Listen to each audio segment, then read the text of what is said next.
Há cerca de 3 meses, apresentei a vocês um vídeo do Denza Z9 GT que descrevi como uma super perua chinesa. Hoje, no entanto, vou mostrar para vocês um vídeo do super sedã chinês, o Denza Z9. Bem-vindo ao Wheels Boy, onde apresentamos os veículos mais novos e incríveis do mercado automobilístico chinês. Curta, inscreva-se e ative o sininho.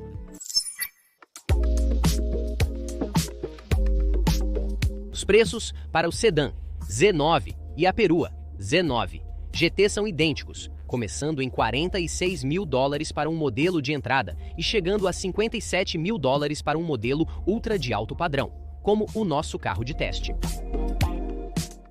Detalhamos o design externo e interno do Z9 GT em nosso primeiro vídeo. Com uma exceção importante, esses dois carros são idênticos nesses aspectos. Recomendo que você assista àquele vídeo se quiser entender melhor o carro. Neste vídeo, abordaremos outros tópicos. Sim, a propósito, eu sei que estou usando o mesmo traje que estava naquele vídeo de 3 meses atrás. Sim, tenho mais de uma peça de roupa. Eu só queria ter, eu não sei, um tema para isso. Antes eu usava essa roupa para avaliar hi-fis, mas como o hi-fi morreu, agora devo usar isso quando avalio denses. A principal diferença que destaco é a transformação de uma perua, no caso do Z9 GT, para um sedã fastback neste Z9. Como amante de peruas, prefiro o estilo de carroceria do Z9 GT por razões estéticas, além da minha preferência pessoal.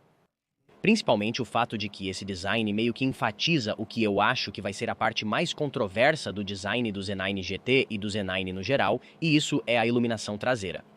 Isso foi, nas palavras do designer, suposto ser um design muito único e identificável, e eu tenho que dizer que eles conseguiram fazer isso acontecer, mas eu não posso dizer que acho particularmente bonito.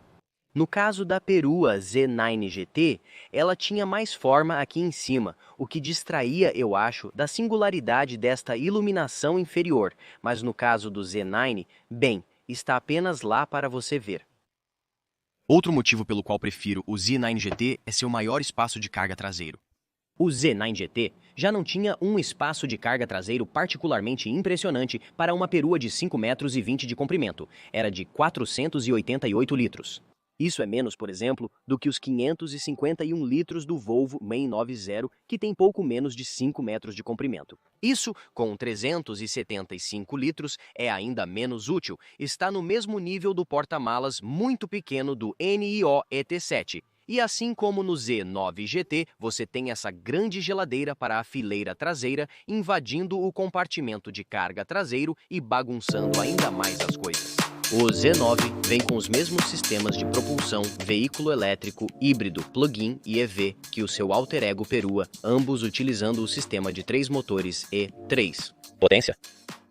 Os níveis de potência variam de 640 kW, 850 cavalos de potência, para o veículo elétrico híbrido plug-in, até 710 kW, 960 cavalos de potência, para o elétrico puro. Ambos os trens de força usam os pacotes de baterias lítio-ferro-fosfato, Blade, da BE2D, ou EV puro, alcançam um alcance CLTC de 630 km com um pacote de 100 kWh e o veículo elétrico híbrido plug-in consegue um alcance elétrico puro de 201 km com um pacote de 38,5 kW. O verdadeiro destaque do sistema E3 é combinar a tração traseira com o controle individual de cada roda através de seus 3 motores elétricos.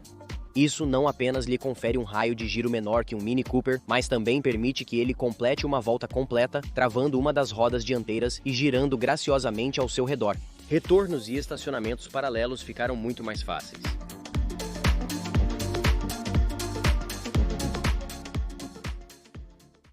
As especificações internas do Z9 são idênticas às do Z9 GT, mas a disposição é um pouco diferente, indicando que este é mais um sedã familiar versus a perua GT mais esportiva. O sistema de som DBLA está disponível com 26 alto-falantes. A tela central de 17,7.6 cm é alimentada pelo chip BeeQual D9000 desenvolvido pela BeeQD. O passageiro também tem a mesma tela de 13,5,08 cm, o mesmo cluster de instrumentos e o display de projeção no para-brisa. A diferença começa na disposição do console central. No Z9 GT, o manipulador cristalino ficava aqui, mas neste está montado na coluna acima. Você também tem os mesmos dois carregadores sem fio de 50 watts cada, mas agora são fixos e cobertos de alcantara, em vez de serem uma peça de plástico móvel quando você entra no carro. Os interruptores de plástico foram movidos para o topo, mas as funções de aquecimento, resfriamento e massagem nos assentos dianteiros e traseiros permanecem as mesmas. A fileira de trás, em termos de recursos e estilo, é novamente a mesma do Z9 GT, mas este carro tem algumas opções que não tínhamos no Z9 GT que revisamos. Isso inclui duas telas de entretenimento traseiras, como você pode ver. Estes são os muito familiares que vimos em outros modelos da 500 Enza, como o 509 Multipurpose Vehicle. Eu sei disso porque, o tamanho e 2, o fato de que tem essa pequena câmera pop-up adorável bem aqui. Isso também pode se conectar a, você sabe, plataformas de mensagens como o WeChat, que é muito comumente usado aqui na China, e você pode fazer videochamadas por meio desta tela.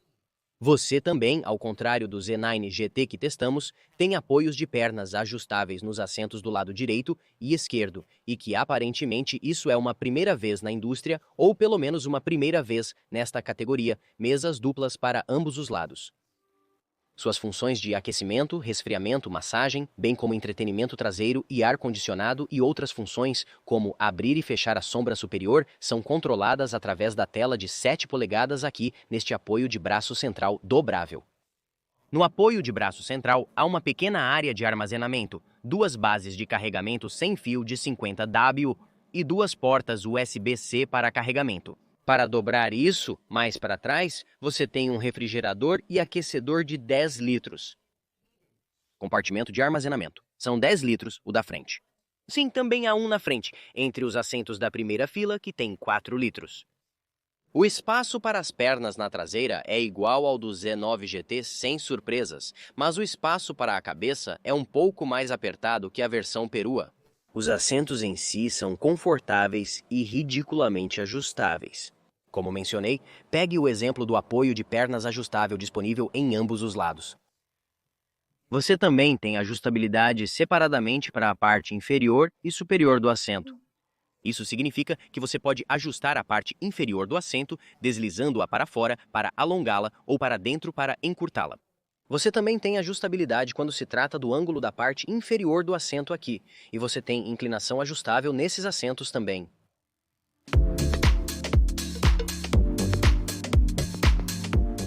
Segundo a Denza, a suspensão do sedã Z9 deve ser mais voltada para o conforto, em comparação com a perua Z9 GT, mais esportiva, mas sem dirigir os carros em sequência, não é possível notar diferença entre eles. Quando perguntei sobre diferenças entre os modelos, além das externas, disseram que, ao adquirir as rodas opcionais de 53,34 cm no Z9 GT, você obtém uma roda de largura escalonada.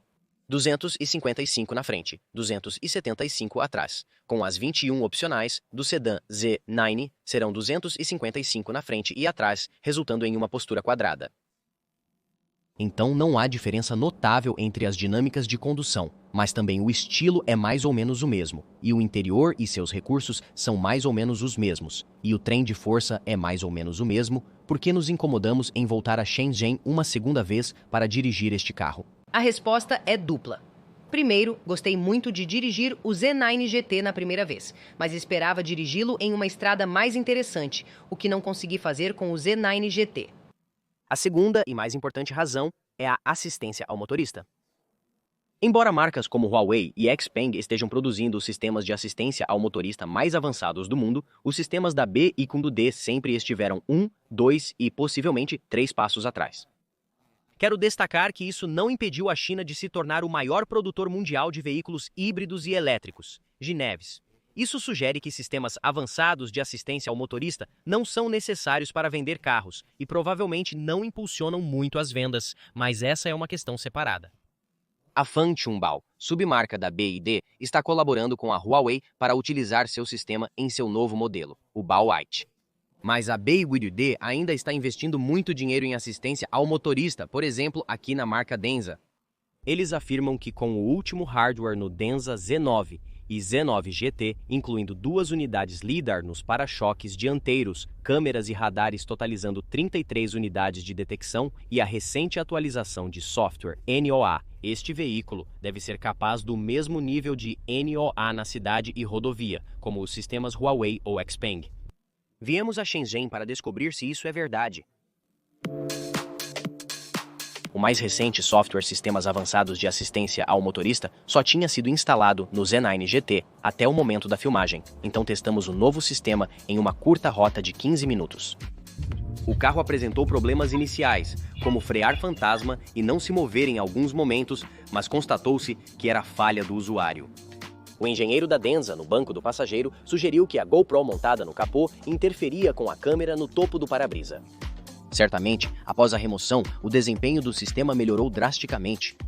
Comprovamos isso ao refazer o mesmo trajeto e o carro não apresentou nenhum dos problemas anteriores.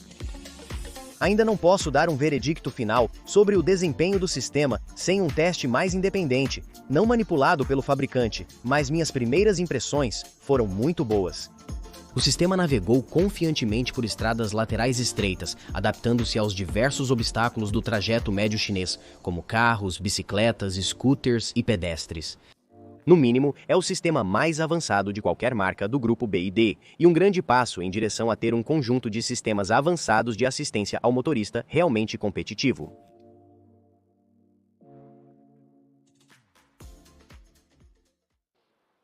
Considerando potência, aparência, recursos e assistência ao motorista, o Z9 e o Z9 GT se qualificam como super veículos. De fato, este é um super sedã.